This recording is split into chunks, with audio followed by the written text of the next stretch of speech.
So as you can see, it is finally time to start the renovations in a new room. Well, technically not a room, it's the porch. This is a fairly light renovation. It's mostly just a bit of a paint job and then sanding down the floors. But it's gonna feel nice to feel like I get something done on the house. If I have learned anything this spring, it's that the month of May is super busy and you shouldn't plan any other project except for just taking care of the garden. So I know that for next year.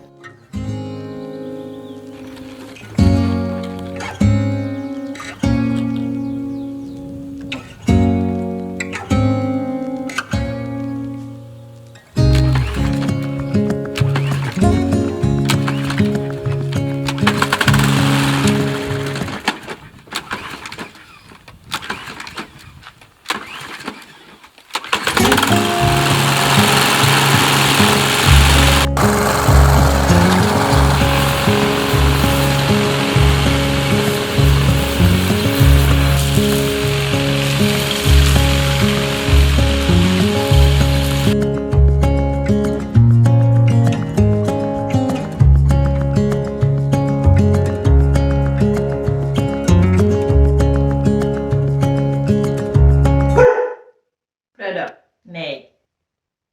Good morning, it's Sunday and I have been procrastinating even starting the day. I am extremely tired and honestly I would just like to spend a lazy Sunday today doing nothing, but sadly I can't afford doing that now. I have quite a bit to do today, so first of all I should continue painting the porch. I have 2 layers of base coat on the ceiling and the first layer on the walls. And then my dad is coming here to help me finish up the outdoor chicken run, and then also our new windows are getting delivered earlier than expected, so we have to do some preparations for that. So coffee and I'm gonna start painting.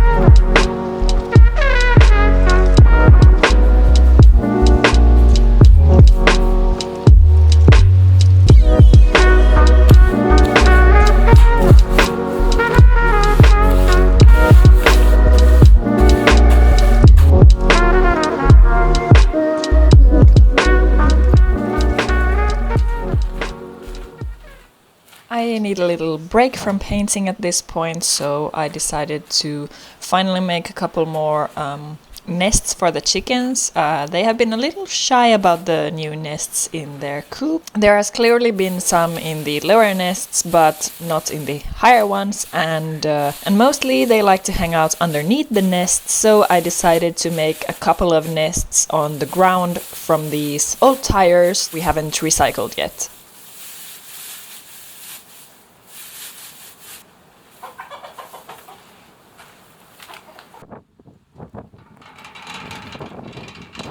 My next order of business is to sort of level out the ground in the middle of the yard, because this is where they dug down the power lines last fall, and during the winter the ground has clearly moved a bit and it's way lower now. So before they are going to deliver windows here, I definitely want my driveway to be nice and smooth so they don't break my windows.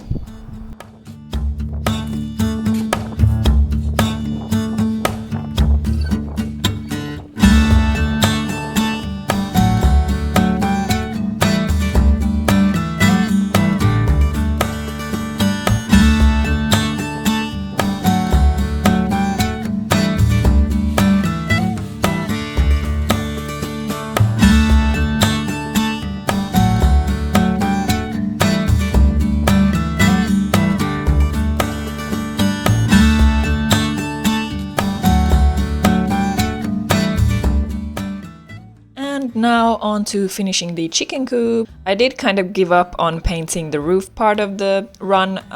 It was just too hard and my paint was sort of becoming hard to work with, but that's fine because you usually don't look through the roof. So our goal here was to build the top part of the run in a way that it doesn't bend during the winter when there's a lot of snow, because that's what happened last winter. And then also I wanted it to be high enough where I can walk inside the chicken coop comfortably, because last summer I kind of hit my head on the roof quite a bit.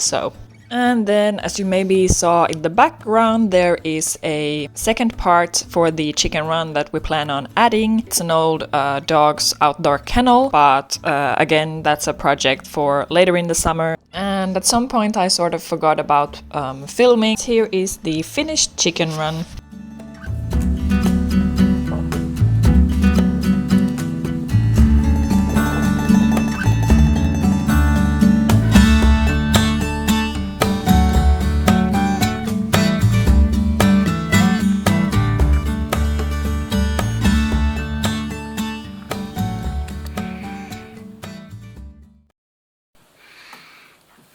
So there is one more thing I want to do before ending this video, and I am going to take you with me.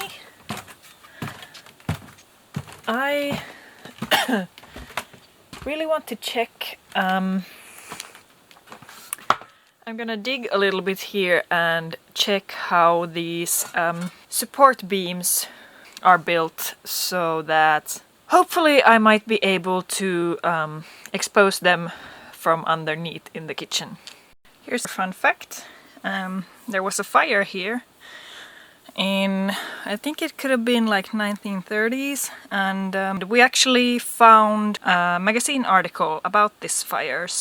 So here's the magazine clip, and it was in 1931, and it says that last Sunday around 1 in the day, people noticed a fire at this property, and presumably it was a spark from the chimney that had landed on the roof, and the roof caught fire. And because of windy conditions, the stable and barn buildings were also at risk of catching fire, but thankfully they were quick to put out the fire, and it only destroyed a part of the inside roof. You can actually see where the fire burnt, and really happy that it didn't burn down the entire thing.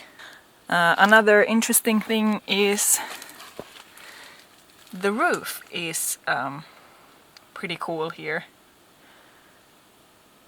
I have absolutely no idea what these are called in English, but yeah, layered upon layer of I think it's like ow.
So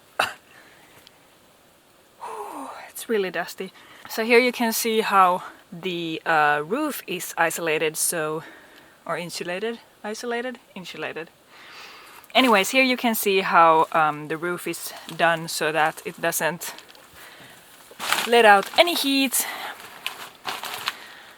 basically just a really thick layer of peat moss on top here, and then here is roof, and from what I can see, sadly, the